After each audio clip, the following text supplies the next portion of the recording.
not too long ago. Our journey begins in the rural landscapes of Latin America with a legend that sparked panic in the 1990s: the Chupacabra, or the goat, or the goat sucker. The stories first exploded out of Puerto Rico, then spread to Mexico and the United States. Eyewitnesses described a terrifying creature, sometimes bipedal like a kangaroo with glowing red eyes and spines down its back, other times like a strange hairless dog. Its method was always the same. It attacked livestock, leaving behind drained, bloodless corpses. To scientists and authorities, this was a textbook case of mass hysteria fueled by a new force called the Internet.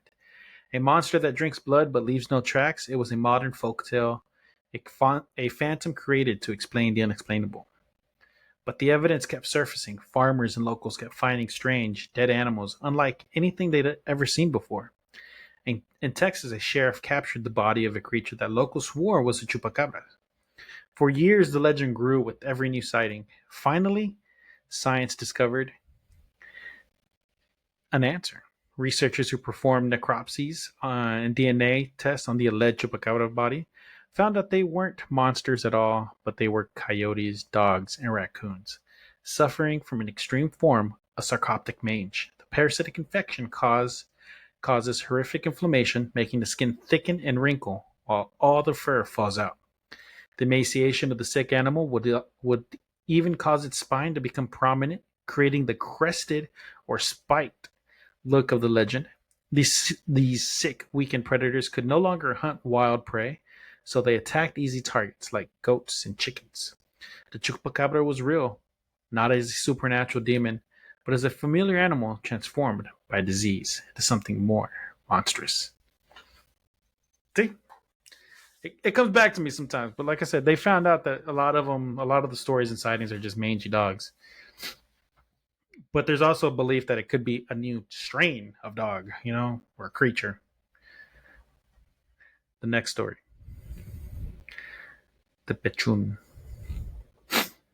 From the farmlands of Puerto Rico, our next story takes us to the forests of Chile, home of the Mapuche people. For centuries, they have spoken of the Pechun, a shape-shifting creature that most often described as a winged serpent. According to legend, this creature flies through the night, can mesmerize its victims, and feeds by drinking their blood, leaving them weak and emaciated. It was said to be so powerful it could knock down trees, and that its presence alone could cause skin rashes similar to sarna. When outsiders heard these tales, they were easily dismissed as local superstition. A flying, blood-drinking snake? It sounded like a mythological beast created to explain away sickness in livestock. For the Western world, this was just another dragon story. But the legend was too specific, too persistent.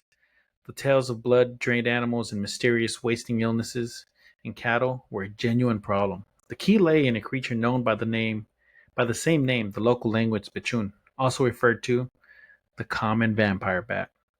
Science had found the creature behind the myth. The vampire bat, Desmodius rotundus, is a small nocturnal mammal that feeds exclusively on the blood of other animals.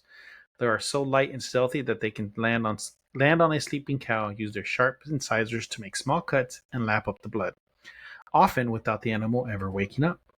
Their saliva contains an anticoagulant to keep the blood flowing. While one bat doesn't take much, a colony can weaken an animal over time.